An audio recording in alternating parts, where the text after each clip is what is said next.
Student, welcome to my online classes.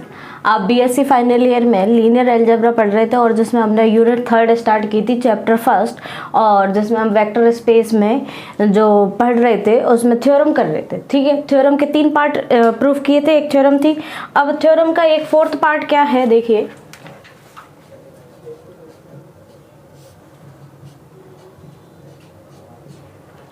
क्या है?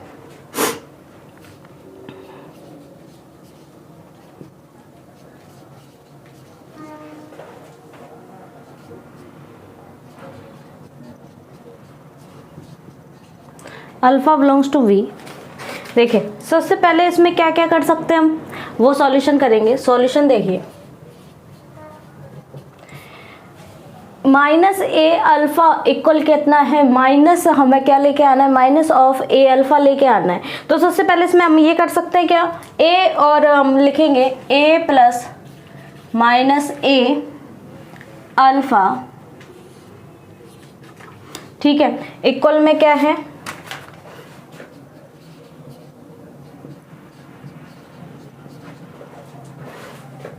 Distribution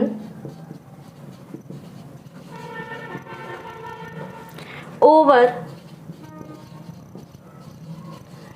scalar addition.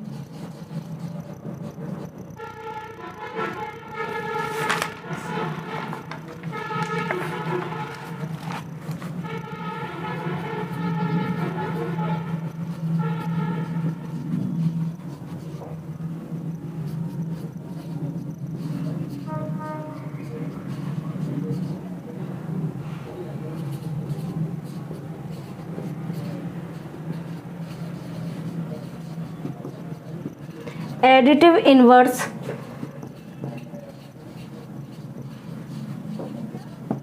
of a alpha, that implies minus a alpha equal minus of A alpha. ठीक है, यानी कि कहने का मतलब क्या है, देखिए हम लेके चले थे क्या, ए और प्लस में क्या है, माइनस ए अल्फा। ठीक, ये कंडीशन लेके चले और क्या आ गया, ए अल्फा, और खोलेंगे इसको क्या आएगा, माइनस ए alpha, distribution law over scalar addition, ये आ गया जीरो, जीरो अल्फा इक्वल में ए अल्फा प्लस में माइनस ए अल्फा, ये आ गया जीरो, ये आ गया ए अल्फा और minus A alpha. Uh so A minus A of alpha is additive inverse of A alpha. किसका एडिटिव इनवर्स है, ए अल्फा का। अब देखना, माइनस ए अल्फा इक्वल में क्या आएगा, माइनस ए ऑफ अल्फा। लिख सकते हो मैं इधर, इसको इधर रहने दें, ठीक है, या इसको इधर ले जाओ आप, क्या हो जाएगा माइनस का, और ये क्या आ जाएगा, माइनस के ए अल्फा आ जाएगा। इसी तरह एक 5th पार्ट और है, क्या है,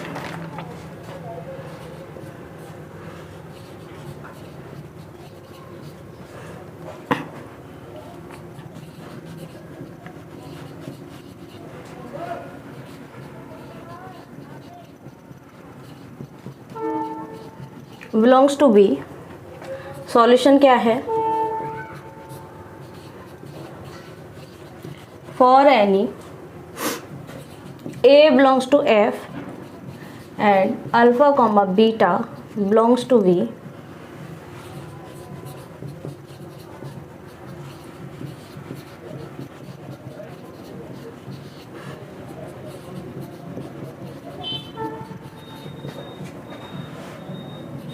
ये लिखेंगे distribution over scalar multiplication, distribution over scalar multiplication.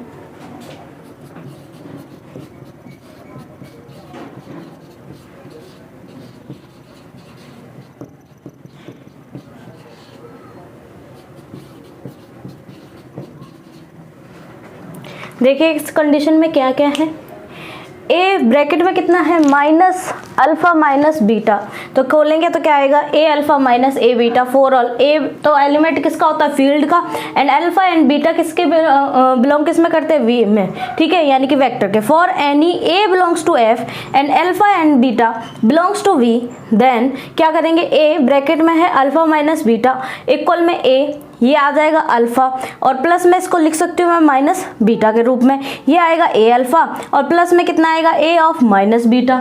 Distribution over scalar multiplication, distribution हो गया लेकिन किसके अकॉर्डिंग हुआ, स्केलर मल्टीप्लिकेशन में। अब देखना ये आएगा ए अल्फा, प्लस में कितना आएगा ये minus A of beta, by third जो हमने थर्ड प्रॉपर्टी पढ़ी थी उसमें, ठीक है। आगे क्या आएगा ए अल्फा माइनस क्या लिख सकती हूँ मैं, ए बीटा से लिख सकती हूँ, ठीक है। यानी कि ए ऑफ माइनस बीटा बराबर अपन क्या लिख सकते हैं, माइनस ए बीटा, और ये क्या आ गया ए अल्फा ए बीटा आ गया। बस यही प्रूफ करना था।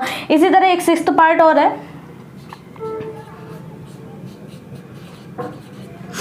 फॉर एनी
कंडीशन क्या है देखिए, for any a belongs to f and alpha belongs to v, तो दैट इम्प्लाइज हमारे पास में क्या है, a अल्फा इक्वल 0 हो जाए, या फिर a बराबर 0 हो जाए, या अल्फा बराबर 0 वेक्टर हो जाए।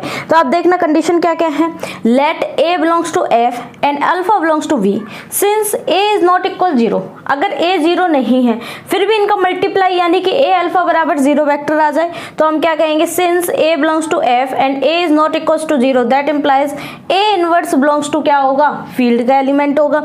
और इसीलिए देखना है यहाँ पर क्या है, सो a अल्फा इक्वल 0 वेक्टर, तो यहाँ पर a इनवर्स का गुणा कर सकती हूँ मैं, है ना, क्योंकि जब a इज नॉट इक्वल 0 यानी कि उसका इनवर्स एग्जिस्टेंस करेगा, यानी एग्जिस्टेंस ऑफ इनवर्स होगा, तो a inverse belongs to f field का एलिमेंट, तो हम a अल्फा को a इनवर्स से मल्टीप्लाई कर सकते हैं, यानी कि a इनवर्स ब्रैकेट में कितना है, a अल्फा इक्वल कितना आएगा, a इनवर्स 0 वेक्टर। यहाँ पर ये देखिए क्या आएगा, a इनवर्स a लिख सकती हूँ मैं, अल्फा बराबर इनका मल्टीप्लाई क्या होगा, 0 होगा v4 प्रॉपर्टी से, है ना।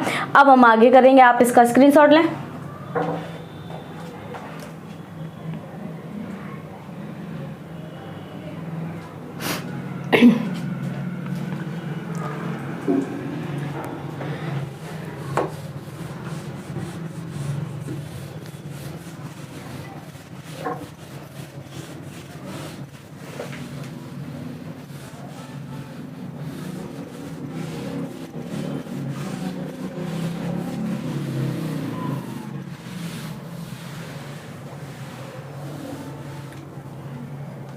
देखिए a इनवर्स a बराबर 0 है, तो इसको हम क्या लिख सकते हैं, इनका सॉल्व करेंगे, यानी कि 1 अल्फा बराबर 0, दैट इम्प्लाइज अपने पास में क्या आ जाएगा, अल्फा बराबर क्या आ जाएगा, 0 वेक्टर। तो हमें एक तो अल्फा बराबर 0 वेक्टर प्रूफ करना था, या a बराबर 0 वेक्टर प्रूफ प्रूफ करना था, तो हमने 1 अल्फा बराबर 0 यानी कि अल्फा बराबर क्या लिख लिया, 0 वेक्टर लिख लिया। अब अगेन क्या मानेंगे, अगेन लेट करें हम, again let a belongs to क्या, f फील्ड का एलिमेंट है, and alpha belongs to v, then a is not, यानी कि यहाँ पर नॉट इक्वल 0 लिया था, अब की बार अपन ले लें कि a इक्वल, यानी कि a अल्फा बराबर, हमें यही प्रूफ करना है कि a अल्फा बराबर हम 0 लेके चलेंगे, और यहाँ पर हमने क्या प्रूफ किया, अल्फा बराबर 0। अब की बार अपन प्रूफ करेंगे कि a बराबर 0 आ जाए, ठीक, तो alpha is not equal to 0 आए, ये कंडीशन लेके चलेंगे। अब देखना alpha is not equal to 0 आए, तो सिंस, ठीक, अल्फा बिलोंग्स टू के अपने पास में क्या है, अल्फा बिलोंग्स टू अपने पास में वी का एलिमेंट है and alpha is not equals to 0, है ना, एग्जिस्ट करता है। तो जब अल्फा एग्जिस्ट करता है तो अल्फा का इन्वर्स भी सेम, जो यहाँ पर ए कर रहे हो आप उसकी जगह अल्फा कर देना, यानी alpha inverse belongs to F. ठीक है, अल्फा इन्वर्स की वैल्यू भी किस में आएगी, एफ में आएगी। सो अपने पास में ए अल्फा बराबर 0 है तो ये कंडीशन तो आएगी ए अल्फा बराबर 0। लेकिन अब हमारे पास में ए इन्वर्स की जगह कौन है, alpha inverse, that implies alpha inverse, और क्या आएगा अपने पास में ए अल्फा इक्वल्स टू क्या आएगा अपने पास में, अल्फा इन्वर्स है। ठीक, अल्फा इन्वर्स के बाद में अपने पास में ए अल्फा आएगा, यहाँ पर किसका मल्टीप्लाई करूंगी मैं, यानी कि इसको मैं ऐसे लिख सकती हूँ क्या, अल्फा इन्वर्स अल्फा ए कम्यूटेटिविटी से। ठीक, आगे क्या करेंगे, अल्फा इन्वर्स, अल्फा को एक साथ लिख दिया, ए लिख दिया, अल्फा इन्वर्स अल्फा क्या हो गया, 1 हो गया। ठीक, 1 डॉट अपने पास में क्या है, अल्फा, और इसकी वैल्यू सबके बराबर 0 चल रही थी, यानी कि इन सब की वैल्यू हमारे पास में 0 के बराबर है, दैट इम्प्लाइज अल्फा नहीं सॉरी 1 डॉट ए, है ना। तो अपने पास में क्या आ गया, ए इक्वल 0।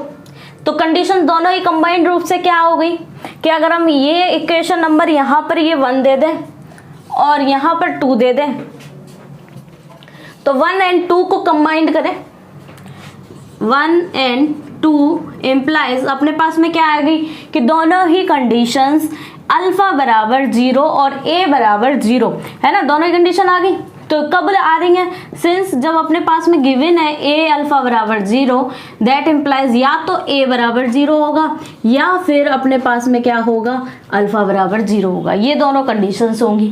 ठीक, बस इस जहाँ जहाँ हमने ए किया था वहाँ वहाँ अल्फा कर दो और सेम प्रोसीजर है। तो आप इसका स्क्रीनशॉट लें।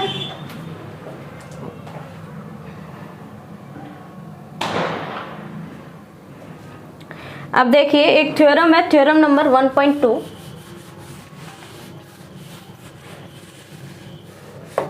छोटी सी थ्योरम है ये, एक एक नंबर में आपको छोटे क्वेश्चंस में पूछी जाएंगी ज़्यादा।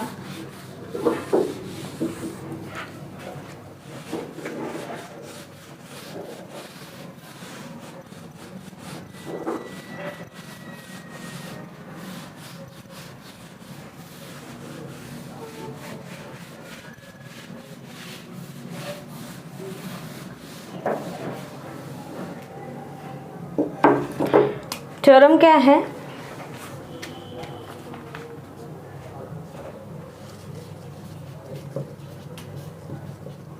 Late VF be a vector space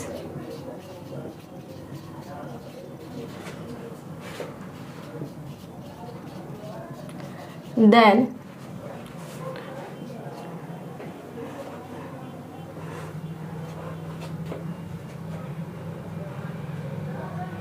पहला क्या है, for any A comma B belongs to field का element and alpha belongs to V and alpha is not equals to 0। Second part है, for any alpha comma beta belongs to V and alpha belongs to field alpha or A is not equals to 0, then A alpha बराबर A beta alpha बराबर beta. देखिए question क्या कह रहा है, let VF भी ए vector space दे रखा है, वेक्टर स्पेस है ना, तो यानी कि प्रूफ में देखेंगे क्या है कि हमारे पास में लेट VF भी ए वेक्टर स्पेस, यानी कि VF तो हमें वेक्टर स्पेस है ही,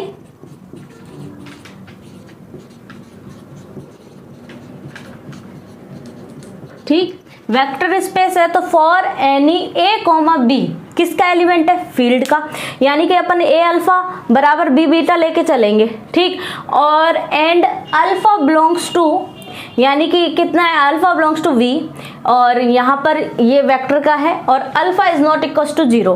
तो अब देखना यहाँ पर हम कंडीशन में क्या लेके चलें कि ए बराबर हमें बी लेके आना है। देखो कैसे, अपन लेंगे ए अल्फा बराबर बी अल्फा लिख सकते हो, क्योंकि दोनों ही एलिमेंट है, ठीक है। यानी कि हमारे पास में क्या आएगा, ए अल्फा बराबर बी अल्फा,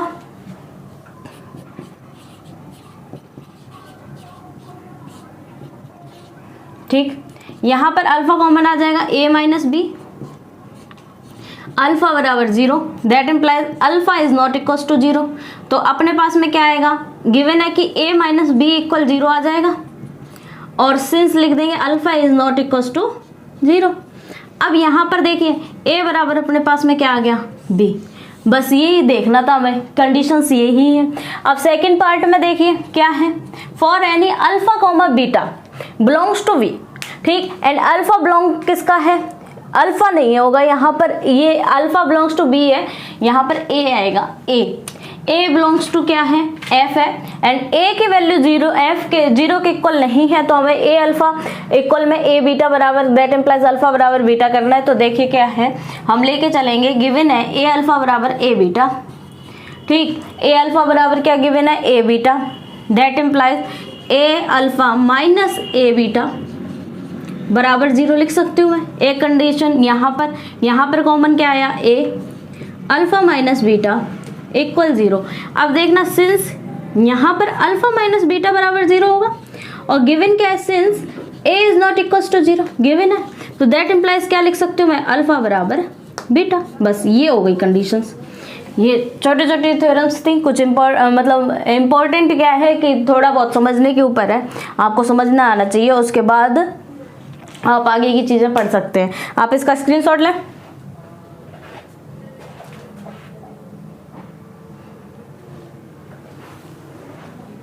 अब देखें, एक एग्जाम्पल है। अब एग्जाम्पल क्या क्या है,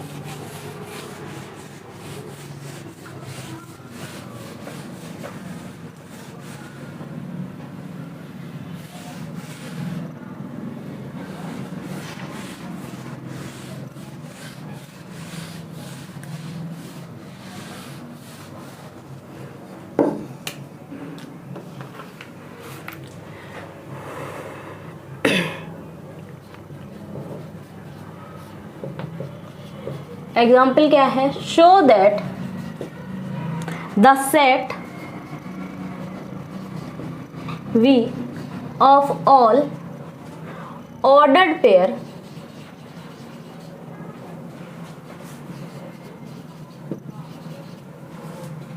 of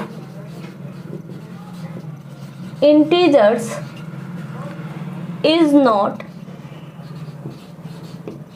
a vector space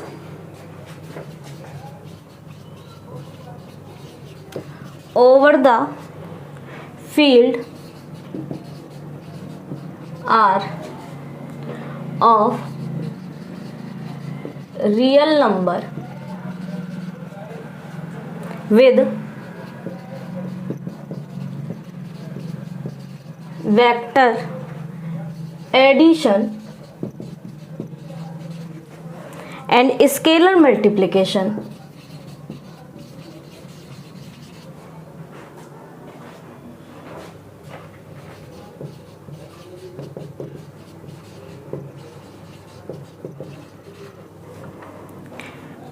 Defined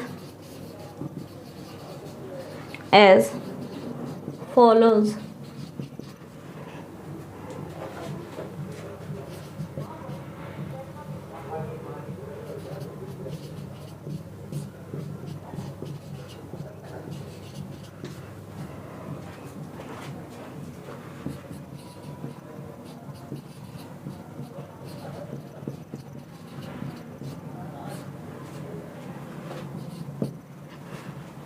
A1, A2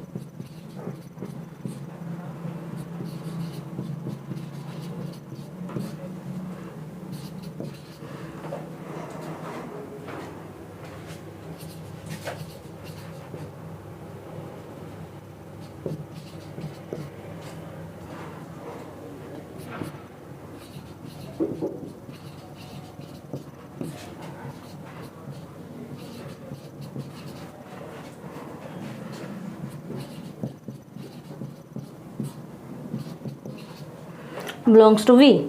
देखिए सॉल्यूशन में क्या है, let VFV a vector space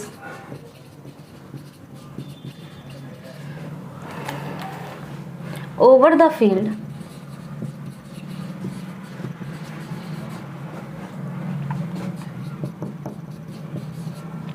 if we multiply a scalar quantity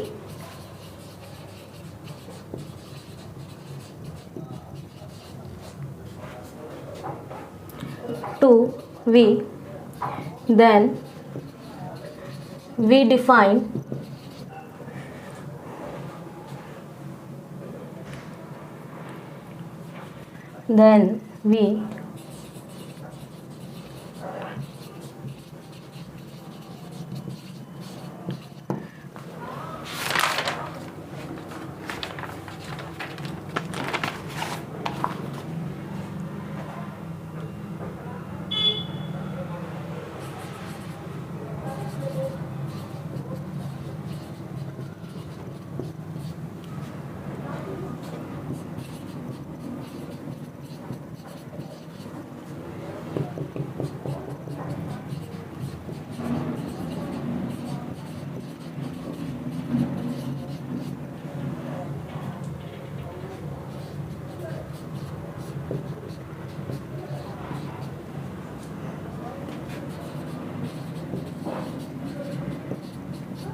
देखिए क्या है, so that the set V of all order pair of integers is not a vector space over the field R of real number with vector addition and scalar multiplication defined as follows। किस तरीके से defined होता है, A1, A2 plus में B1, B2 equal में अपने पास में क्या आ जाए, A1 प्लस में B1 और क्या आ जाए A2 प्लस में B2 आ जाए। For all A1 and A2 and comma में क्या है B1 and B2 belongs to V। यहाँ पर देखिए A का मल्टीप्लाई करके ये स्केलर मल्टीप्लिकेशन के रूप में A ऑफ A1 A2 वो इक्वल में क्या आ जाएगा A1 और A2 और for all A belongs to R and A1, A2 किसके एलिमेंट बने, V के।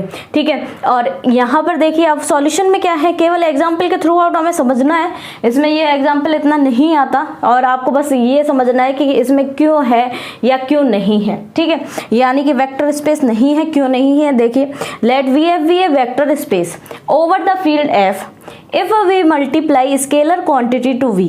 अगर हम जो स्केलर क्वांटिटी है उसको V से मल्टीप्लाई करें, then we found element of V, यानी कि V बराबर हेयर V बराबर अपने पास में क्या आएगा A1, A2 यानी कि A1 and A2 belongs to Z, यानी कि किसके एलिमेंट है हमारे पास में, Z के एलिमेंट लिए। और सिंस F बराबर R यानी कि रियल नंबर का सेट, अब बताना 1/2 बिलोंग करता है R में एंड 3 एंड 5 लिया है हमने किसमें, V में। लेकिन इन दोनों का जो मल्टीप्लाई है यानी कि क्लोजर प्रॉपर्टी है वो किस में आनी चाहिए, V में आनी चाहिए। तो यानी कि 1/2 और 3 और 5 का मल्टीप्लाई करेंगे तो अपने पास में कितना आएगा 3/2 and 5/2 is not belongs to V।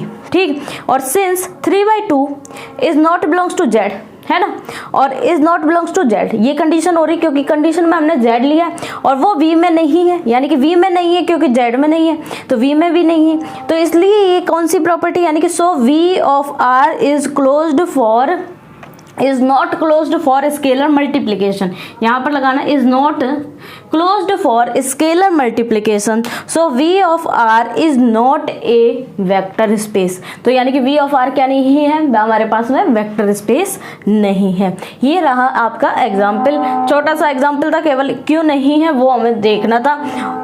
और अगर क्वेश्चन की बात करूँ तो क्वेश्चन देख के आपको लगेगा कि नहीं काफ़ी बड़ा होगा, लेकिन नहीं, ये बस एग्जाम्पल के थ्रू आउट समझना था कि हमारे पास में वेक्टर स्पेस क्यों नहीं है। आप इसका स्क्रीनशॉट लें।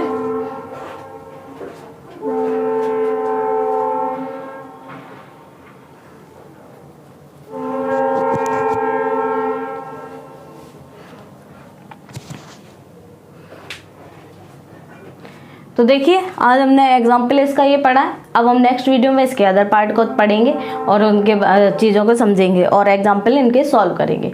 Thank you so much.